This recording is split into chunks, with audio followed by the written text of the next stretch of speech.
Hello students, मैं विजय सिंगोदिया मेरे YouTube channel विजय सिंगोदिया पर आपका स्वागत करता हूं।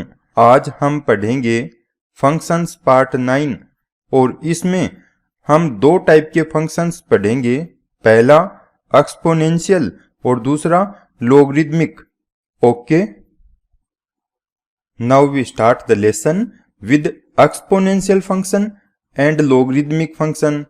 At first, we see the definition of both exponential function and logarithmic function. Function f(x) is equal to a raised to power x is equal to e raised to power x log a is called an exponential function. Where a greater than 0, a is not equal 1, x belongs to R means real numbers, and let inverse function of fx is gx, then gx is equal to log x on the base a is called a logarithmic function. Okay, तो बच्चों सबसे पहले हम exponential function के बारे में जानते हैं. fx is equal to a raised to power x. इस टाइप के जो फंक्शन हैं उनको हम एक्सपोनेंशियल फंक्शन कहते हैं. और यहाँ पर e की पावर x भी हो सकता है, 2 की पावर x भी हो सकता है, 5 की पावर x भी हो सकता है. ओके, और इसके बाद में हम देखेंगे लॉगरिदमिक फंक्शन.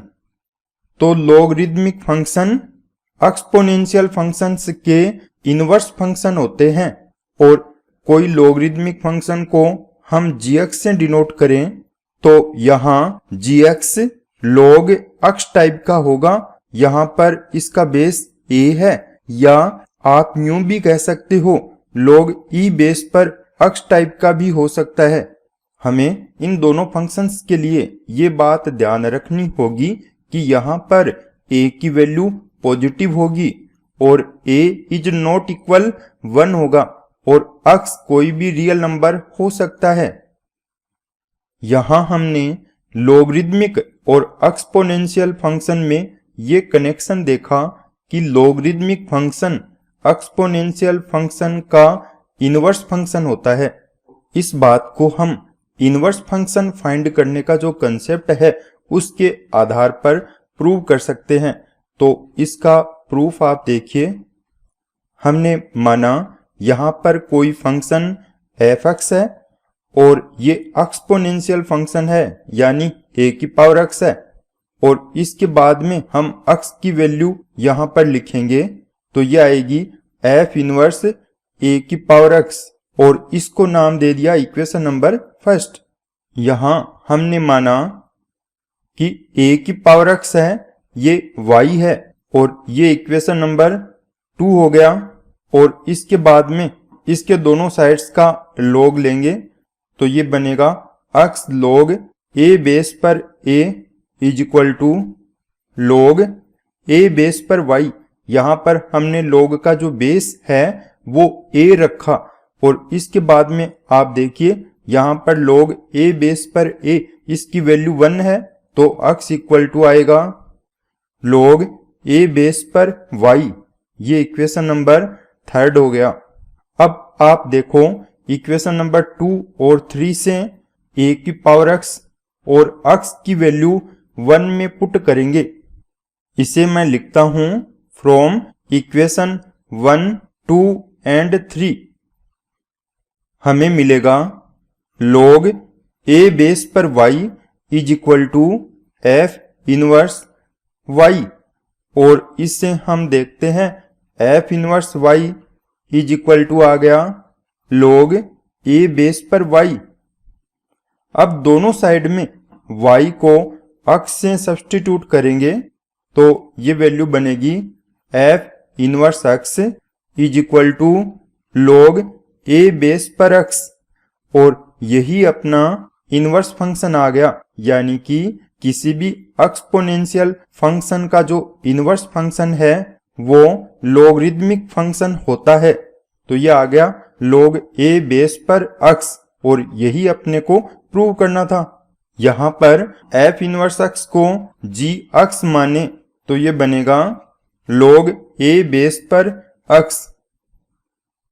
अब बच्चों हम एक्सपोनेंशियल और लॉगरिदमिक फंक्शंस के ग्राफ के बारे में जानेंगे और इन दोनों का ग्राफ हम एक साथ में लिखेंगे।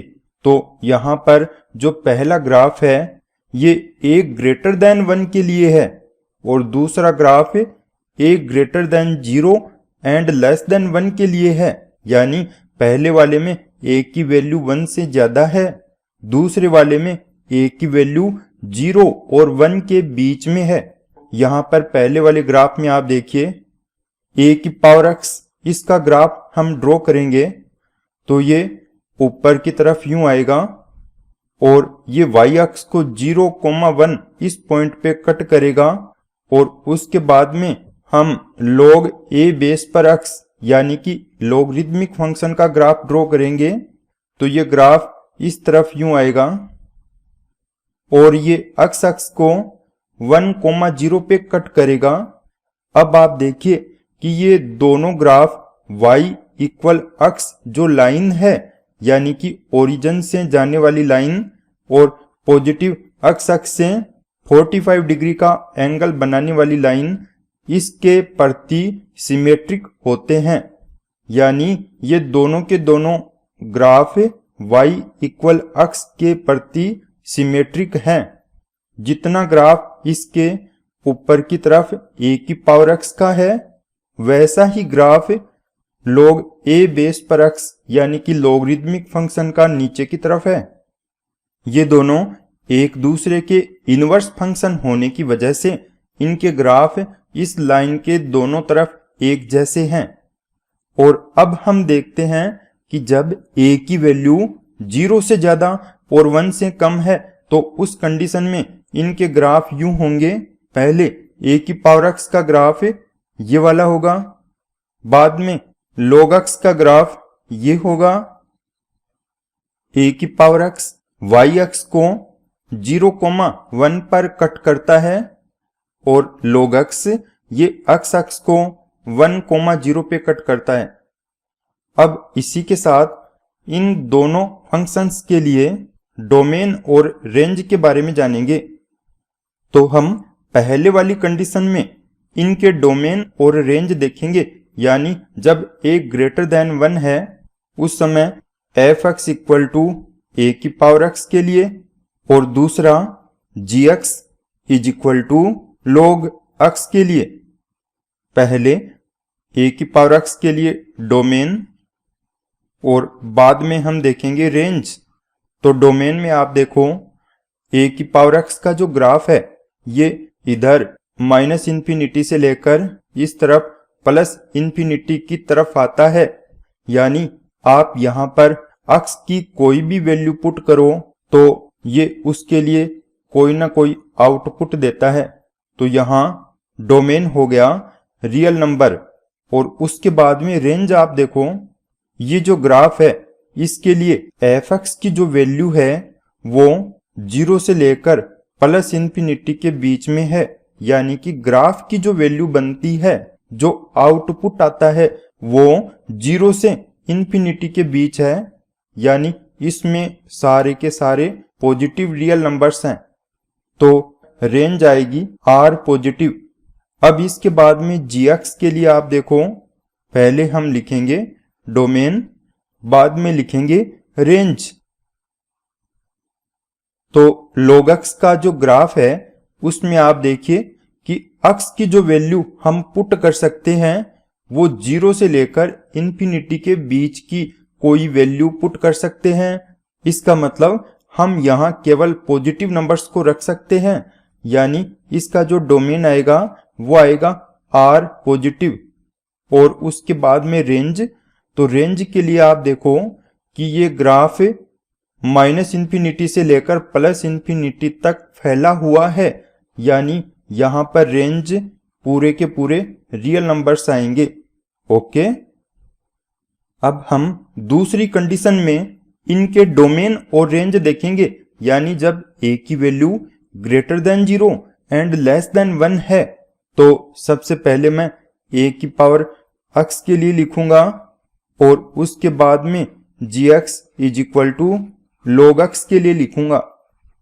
तो ग्राफ में आप देखिए यहां पर x की जो वैल्यू है वो हम कोई भी रियल नंबर पुट कर सकते हैं, यानी यहां पर जो डोमेन आएगा वो कोई रियल नंबर r आएगा, और उसके बाद में रेंज के लिए हम देखेंगे कि ग्राफ कहां से कहां है। तो ये ग्राफ तो x अक्ष के ऊपर है, इसका मतलब 0 से लेकर प्लस इंफिनिटी, यानी कि जो केवल पॉजिटिव रियल नंबर है वो ही रेंज में आएंगे। तो रेंज यहां पे आएगी r+। अब gx के लिए डोमेन और रेंज ये दोनों हम देखेंगे। तो डोमेन के लिए आप देखो कि जो log x का ग्राफ है उसमें x की वैल्यू 0 से इंफिनिटी के बीच रख सकते हैं, यानी इसमें केवल पॉजिटिव वैल्यू रख सकते हैं। तो डोमेन आ गया r+। और रेंज के लिए आप देखो ये ग्राफ कहां से कहां फैला है, ये माइनस इंफिनिटी से लेकर प्लस इंफिनिटी तक फैला है, यानी कि रेंज आ गई r। ओके, अब हम e की पावर x और log e बेस पर x के लिए डोमेन और रेंज लिखेंगे। तो ये लिखने से पहले मैं e की पावर x और log x का ग्राफ ड्रॉ करता हूं। तो यहां पर ग्राफ में देखो बच्चों कि जो e की पावर x है इसके लिए जो डोमेन होगा वो माइनस इंफिनिटी से प्लस इंफिनिटी के बीच की कोई भी वैल्यू हो सकती है। तो इसका मतलब इसका डोमेन आएगा रियल नंबर r। इसकी जो रेंज है ये x अक्ष के ऊपर है, यानी ये r पॉजिटिव आएगा, तो इसकी रेंज है r+।